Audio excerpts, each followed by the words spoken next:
Is this you? Sad, alone, lactose intolerant, saddled with a myriad of anxieties because once your hand brushed up against somebody else's on the bus, or the train, or the steamboat. I'm not very well versed in public transportation because I'm carried around by a bunch of hunky men. Did the warm sensation of flesh remind you how lonely your heathen body is? When the abuela whose hand you were touching pulls away from you, did you whisper, "No, come back"? ¿Qué? ¿Qué dijiste? I will never forget you. Well then, boy, is this the video for you. Hello, I'm Swamp Kennedy, full-time life coach and idiot, also a part-time arsonist. I just can't help myself. The flames, they call to me. The fire is my mistress and I am but her humble servant. I started my career in the Fresno beauty pageant circuit. My talent? Gaslighting the judges. One faithful day, I saw a mall Santa having a breakdown in front of an Auntie Anne's pretzels. I went over to his rotund buddy and gave him a pep talk, mostly because I was hoping that he would give me the rest of his pretzel. From then on, I knew that my destiny in life was helping others get their together. I received my training at the Shia LaBeouf Institute of Motivational Speaking / Yelling, where I graduated bottom of my class. My motivational conferences have attracted tens of people, and only half of them were junkies trying to squat in the building. My New Jersey Times bestseller, You're Ugly, and I'm okay with that, has been described as the greatest insult to the publishing world since Mein Kampf. I'm here to help you glow up, so shut up and sit down. I'm sorry that was harsh. I didn't mean to be so aggressive. Please forgive me. That was a lie. Welcome to my house of deception. You are not a guest, but a prisoner. Part 1. Glowing up on the inside. I have a question for you. Do you like who you are? Time's up. If not, why? Take the next few seconds to engage in some deep introspection. Here is a lovely photo to look at while you do so. Okay, that's enough. I could feel you having an existential crisis through the screen. When was the last time that you called your mother? Don't lie to me. When was the last time that you randomly just called up family members? Calling them to ask for money does not count. So what your parents might have left you in the car on a hot summer day. That's called building up your resilience. So maybe your siblings tried to sell you on Craigslist so that they could buy vintage Yu-Gi-Oh cards. We all have our bad days.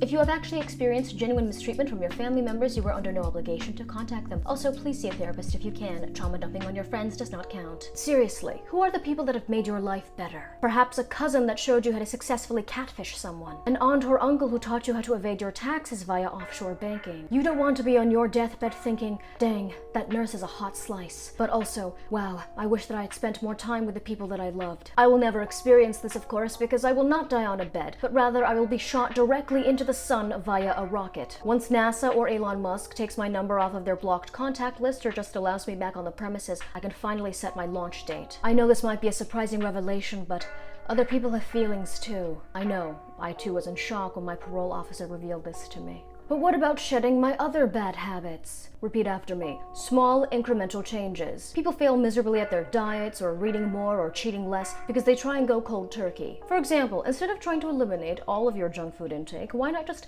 cut out soda and juice for a while? This is easy for me because the only liquids that I consume are water and gamer girl pee. For electrolytes, of course. According to Malcolm Gladwell, writer and natural hair icon, it takes about 3 weeks to form a habit. So let that be your first goal. Say that you're experiencing writer's block that's keeping you from completing your Schindler's List fanfiction with accompanying illustrations. Instead of trying to force yourself to work for hours on end, which will inevitably lead to burnout and not in a good way, try working on it for about 30 minutes every single day. Just force yourself to sit down and do the work. But, and this is a very big but, the work that you produce does not have to be good. Of course it won't be good. It's a first or second draft. That's not the point. It's about conditioning your brain to overcome the initial anxiety and perfectionism that keeps you from even trying. You think that I built my empire in a day? Well, I did, but I'm different. I'm girl #boss. Boss girl #. I'm the second coming of Oprah, but with a better rack. Part 2. External appearance. Self-care isn't just downing a margarita and then swiping away on Tinder with the unbridled confidence of a Roman emperor. It also includes washing your filthy face. Whenever I exfoliate my skin, I like to pretend that I'm a dictator and my dead skin cells are political dissidents that I must stamp out. Roleplay of this sort can actually help you keep up your skincare routine and stick to it. I know that you don't. You can't lie to me. I'm omniscient, like God or Judge Judy. A key component to a glow-up is the drip. As you can tell from just looking at the upper part of my torso, I am dripping in absolute swagoo. And no, it's not a medical condition, and no, I will not go to a doctor. I do not trust medical professionals because they could very easily be a complete and random maniac that just put on a white lab coat and walked into a hospital. I know this because this is an offense that I have personally committed many times. If hospitals don't want me impersonating their doctors, then why did they fashion white lab coats that look phenomenal on my olive skin tone? I'm like a young Cuban boy or a tea stain. I was once so convincing in my deception that I was trusted to complete a hysterectomy. I'm pretty sure that the patient was scheduled for an appendectomy, but either way, she left that hospital with something scooped out of her. And doesn't that mean that I did my job? I'm going off on a tangent. Attire.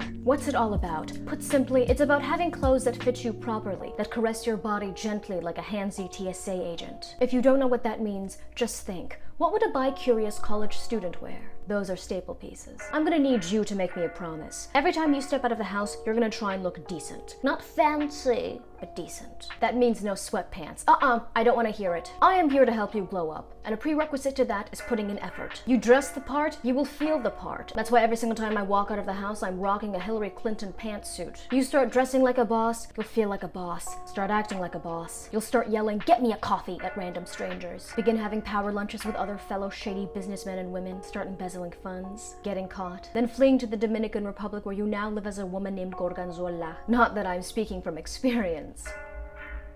Once you've actually built up a habit of brushing your hair and putting on clean shoes, you can move on to phase 2, experimentation. If you hate the way that you dress, what is keeping you from experimenting with different looks? Fear? Crush it. Poverty? That's valid, but that's where a 5-finger discount comes in. Never let the law stand in the way of your dreams. There's a plaque with that saying on it nailed by the entrance to Goldman Sachs. It's like an elitist mezuzah. What if your ideal look is dressing like one of the Golden Girls? You'll never know until you get your tuchus to a thrift store and start trying on those Miu Mius. Here's a little secret that most style experts, which I happen to be by self-appointment, won't tell you. You don't have to look traditionally good. You are under no obligation to look fashionable. The only person who needs to like your drip is you. Now, if I personally do not like your outfit, will I be mocking you from afar? Yes, but I'll be quiet about it so you won't hear me. Part 3. Having confidence in your fine self. What is confidence? How does one obtain it? Can it be purchased? Cash or credit? Does PayPal work? The true key to having confidence is, drum roll, delusion. In all honesty, it takes absolutely nothing to have confidence. You don't even have to like yourself to be confident. Just look around you. Some of the strangest, most annoying people have concerningly high levels of self-esteem,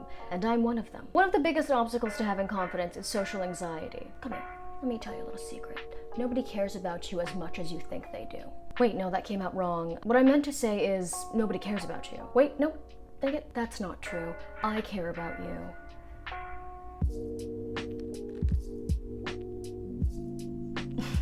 Are we gonna kiss? What I meant to say is that random strangers are paying way less attention to you than you think. If you tend to be pretty socially anxious, here's an exercise that actually works. Go out to a public place and ask several people what time it is. Now the other person might say, "But you're wearing a watch." Yes, I know that, but it's merely decorative. I don't actually know how to read time. How is that possible? I don't believe in numbers. Okay, never mind. That failed miserably. But do not give up. Try again, young Jedi. Because the stakes are so incredibly low, you'll build up an ability to talk to people with less fear than, say, asking someone out on a date or asking that cute girl in your building to show you pictures of her feet. You know, the sort of normal conversations that you're going to have one day. For a more advanced exercise that will really shatter your anxieties regarding talking to new people, go to the dingiest bar in your town.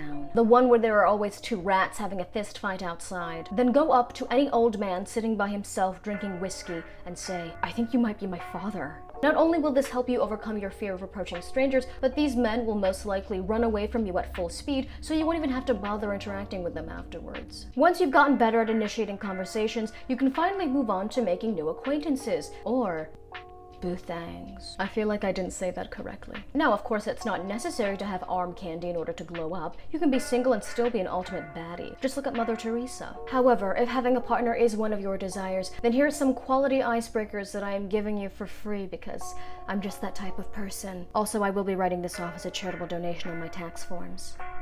Hey, did you know that I gobbled up my twin in the womb? My mother informed me that that sort of unfortunate incident happens with a lot of twins, but I knew what I was doing. I once witnessed a rat cannibalizing its young, and you know what? I support the practice. Does this rash look infected to you? I just wanted to get a second opinion. These icebreakers will weed out the weak. Therefore, your potential friends/lovers will be selected exclusively from the finest of strangers. Part 4, finances. Come here. Closer. Closer. Stop spending your money on stupid. You could give yourself a budget for the week and do your best to stick to it. Perhaps rewarding yourself with something small if you manage to keep your sweaty little hands from constantly swiping your credit cards on any and all impulse purchases where you think maybe this new shiny material object will fill the crater-shaped hole in my heart. But it won't, and it never will. A strategy that has worked for me personally is setting a budget for myself, and whenever I have the urge to spend unnecessarily, I call up my Get That Money/Keep That Money squad, which consists of a group of drag queens that I befriended on a cruise ship where I was giving one of my motivational speeches titled, "We're on a boat, so you can only run so far." They come over to my house, or wherever it is that I call them from, and pelt me with small stones whilst yelling, "Poverty! Poverty!" And wouldn't you know it, the urge to spend money just melts away. If you're worried about the potential bruising that this method might result in, and you're of course worried that this might arouse some suspicion amongst your boss or co-workers, just tell them that you've been hate crimed. If anything, your boss might feel so bad that she'll give you a day off. It's what MLK died for. Unless you're not a minority, in which case, I don't know, tell her that you've joined Fight Club. I have covered the main pillars of a glow-up. They shall serve as a strong foundation upon which you will carve out a fresher, newer, and more dapper identity. Heed my advice and you can transform yourselves into the ultimate Chads and Stacys. You can trust me. I have never been wrong in my entire swagger-filled life, and I'm certainly not starting now. Godspeed, my kings and queens.